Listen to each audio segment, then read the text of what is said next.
Hi friends, welcome to ఏఫ్హెచ్ kitchen. ఈరోజు మనం తయారు చేసుకోబోయే రెసిపీ బ్రెడ్ శాండ్విచ్ అండి. దీనికి కావాల్సిన పదార్థాలు: బ్రెడ్, క్యారెట్ తురుము, పసుపు, కారం, చాట్ మసాలా, కొద్దిగా గరం మసాలా, రుచికి సరిపడా ఉప్పు, కరివేపాకు సన్నగా తరుక్కున్నానండి, కొత్తిమీర, ఉల్లిపాయ ముక్కలు, బంగాళాదుంపని మ్యాష్ చేసుకున్నానండి, ఉడికించుకున్న బంగాళదుంప ఇది, పుదీనా. స్టవ్ వెలిగించుకొని కడాయి పెట్టుకున్నానండి. కడాయిలోకి కొద్దిగా ఆయిల్ వేసుకున్నాను. వేడైందండి. ఇందులోకి క్యారెట్ తురుము, ఉల్లిపాయ ముక్కలు, పుదీనా, కొత్తిమీర, కరివేపాకు, కొద్దిగా ఉప్పు వేసి దీన్ని ఒకసారి బాగా మిక్స్ చేసుకుందాం.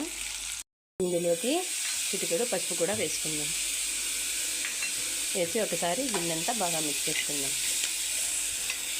లో ఫ్లేమ్లో 10 నిమిషాలు దీన్ని ఫ్రై చేసుకుందామండి. ఈ వెజిటేబుల్స్ అన్నీ బాగా వేగాయండి. ఇప్పుడు ఇందులోకి రుచికి సరిపడా కారం,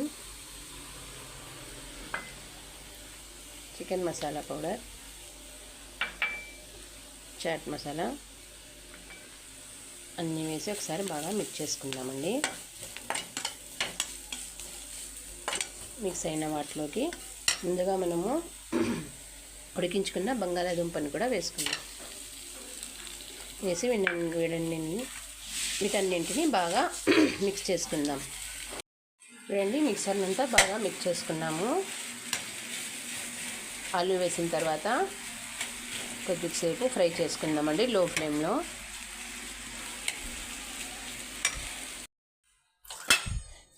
స్టవ్ మీద పెనం తీసుకొని పెనం కొద్దిగా వేడైన తర్వాత కొద్దిగా ఆయిల్ వేసుకొని ఈ బ్రెడ్ స్లైసెస్ని ఒక్కొక్కటిగా ఫ్రై చేసుకుందామండి.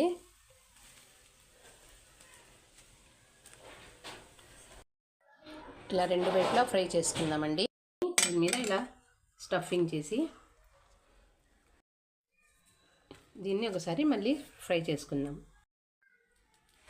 రెడీ అయిపోయిందండి. దీన్ని సర్వింగ్ బౌల్లోకి తీసుకుందాం. చూడండి ఫ్రెండ్, ఎంతో టేస్టీ అండ్ క్రిస్పీ అయినటువంటి బ్రెడ్ శాండ్విచ్ రెడీ అండి. దీన్ని మనం శాండ్విచ్ ప్యాన్లో అయినా చేసుకోవచ్చు. నేనైతే అందరికీ ఇళ్ళల్లో ప్యాన్ అవైలబుల్ కాబట్టి ప్యాన్ మీద చేస్తున్నాను. తినండి, ఆరోగ్యంగా ఉండండి. ఛానల్ని లైక్ చేసి సబ్స్క్రైబ్ చేసుకోండి.